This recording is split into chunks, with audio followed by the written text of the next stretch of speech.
Well, welcome to the Sunday preview for week 4.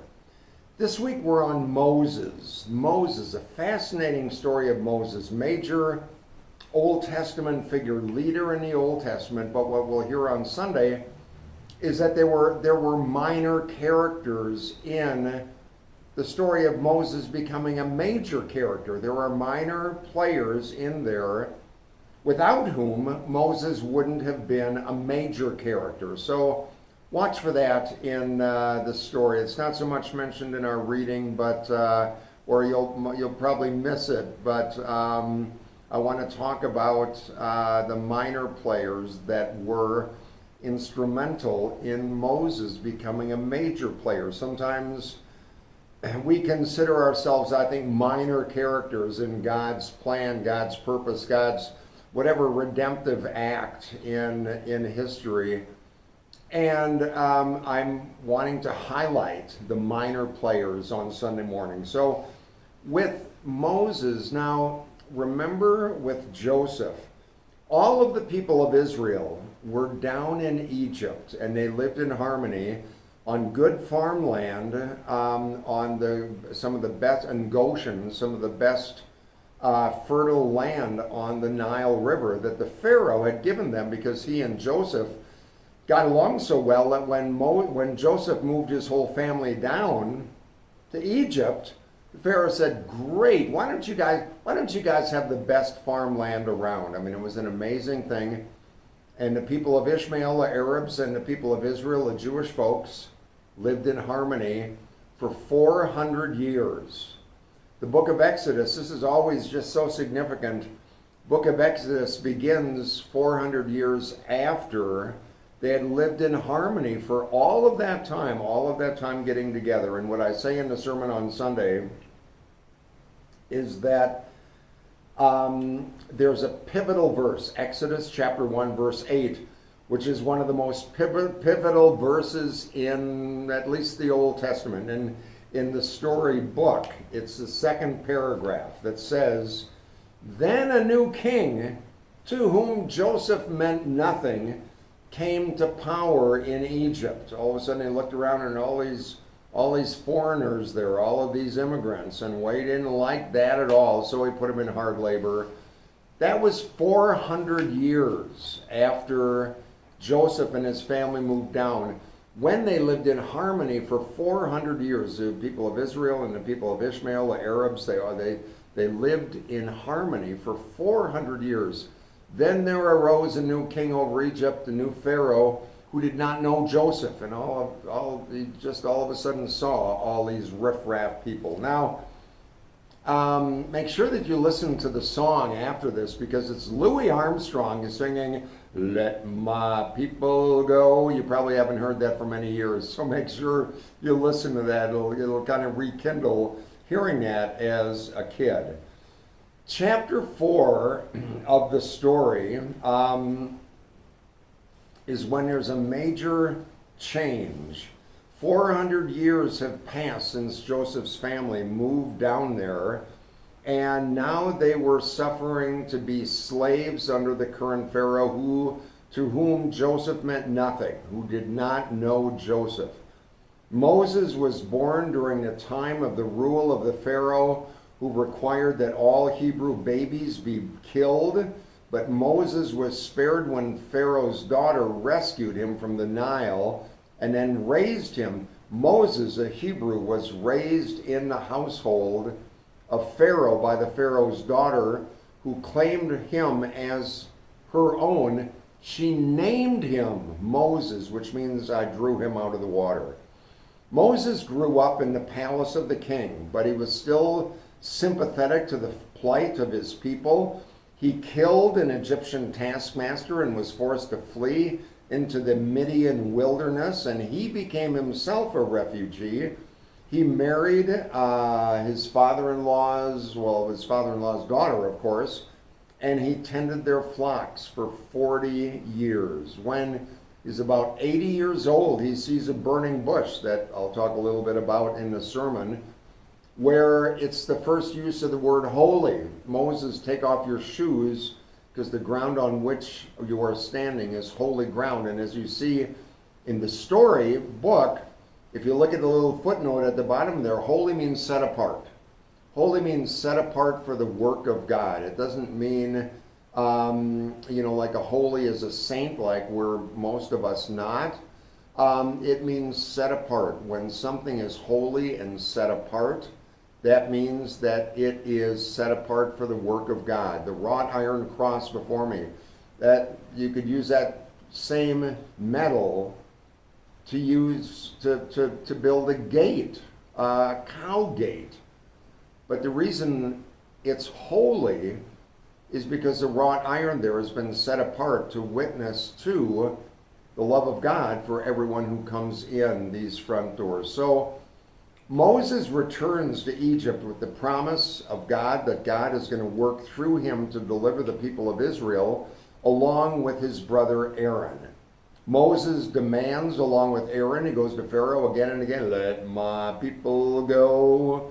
And that begins a series of plagues, 10 plagues that strike. Pharaoh relents each time. The plagues stop. Pharaoh changes his mind and the plagues stopped again. They put the blood of the post, they put the blood of the unblemished lamb on their doorposts. And when the angel of death came to kill the firstborn son of all of the Egyptians, the angel of death passed over the ones that were supposed to put it up there with a hyssop, which is kind of like a long, pointy reed, like from in the water. It's a very small, but it can hold things. So they were supposed to put the blood of the lamb with hyssop there. And remember when Jesus is on the cross and he says, I thirst, they put a sponge on a reed of hyssop and gave him the drink. So the Hebrews left, they ran, they went through the Red Sea. The enraged Pharaoh takes off in pursuit.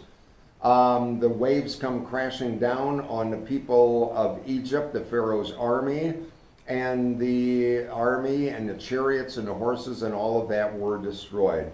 Then they began a long journey to the promised land. 40 years in the wilderness. I forgot whether I explained the 40 years this week or next week. You'll have to listen in. But the reason why there were 40 years wandering in the wilderness, they went without food or water. People were grumbling about the lack of food and water that you'll read.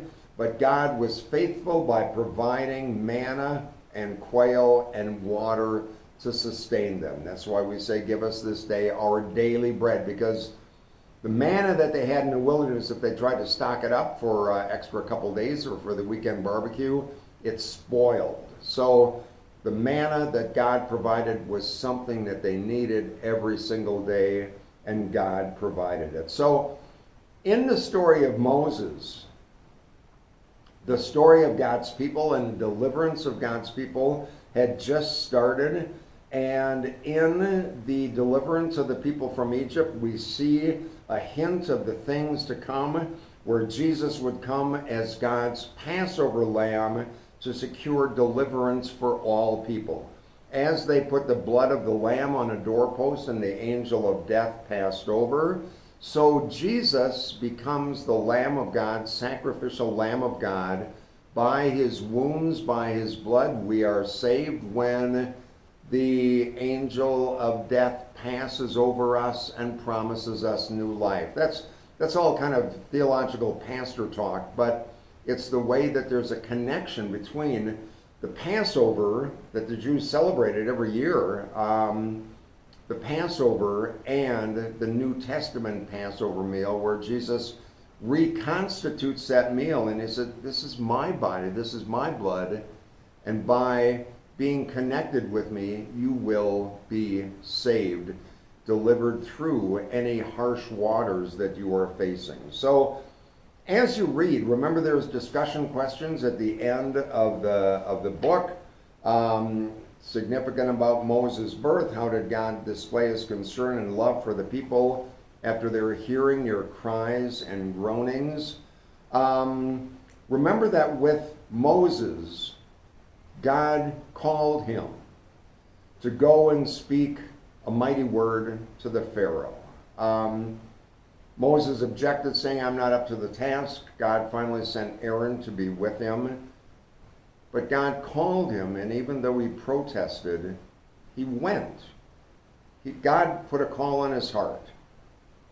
Moses realized that he heard God speaking to him, and he went, even though he protested, even though he didn't want to do it. Think to yourself, has God ever called you to do something, or have you ever felt a nudge in your heart from God to do something, especially for other people? Have you ever thought, nah, I can't do that. I don't have the time, the energy, the money, the whatever it is. Rethink that, because if God nudges you, if God puts a call on your heart, maybe it's time to think about that and maybe to return to consider even if that's a possibility for you to do. Because God, as we come out of this pandemic and life gets a little more back to normal, might God be calling you to be involved in something more at church, in the community, wherever that might be, especially in service to other people.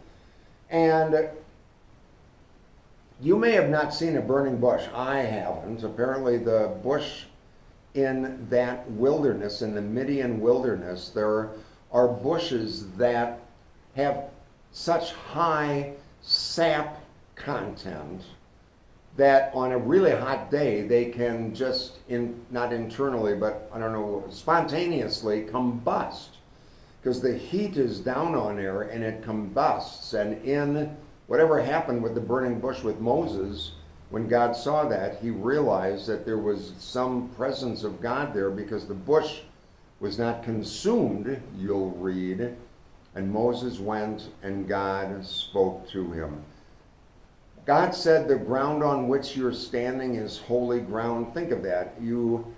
Have you ever experienced standing on holy ground? I know there's a song by that name, but a time when you definitely felt the presence of God in your life. Maybe the holy ground of the birth of a child, maybe the holy ground of an amazing Central Oregon sunset, maybe a sunset over the coast, maybe a hole-in-one, whatever that might be. Have you ever just really experienced a holy time when you thought, man, God is really with me? I mean, how does that experience of feeling God is with you help you in overcoming the daily struggles that we all have in life? We experience God in holy moments many, many times. So think about how God delivered the people of Israel with Moses, calling him out of the burning bush, calling him to do something he didn't want to do, and yet he said, okay, here I am. I'll go. I'll follow through. I'll listen to what I know you're saying to me, and I'm going to follow through on that. And God, I'm just going to trust you to work with me and see what might happen. Think of moments that you've had with that over the next day or two, and on Sunday morning, and then on a Monday. There's more to the story, because there's always more to the story that I'd like to share with you. In the meantime, you have a good Thursday, Friday, Saturday. Hope to see you on Sunday or listen in. It's always a pleasure bringing these messages to you. Until we see you again, you take care. Bye-bye.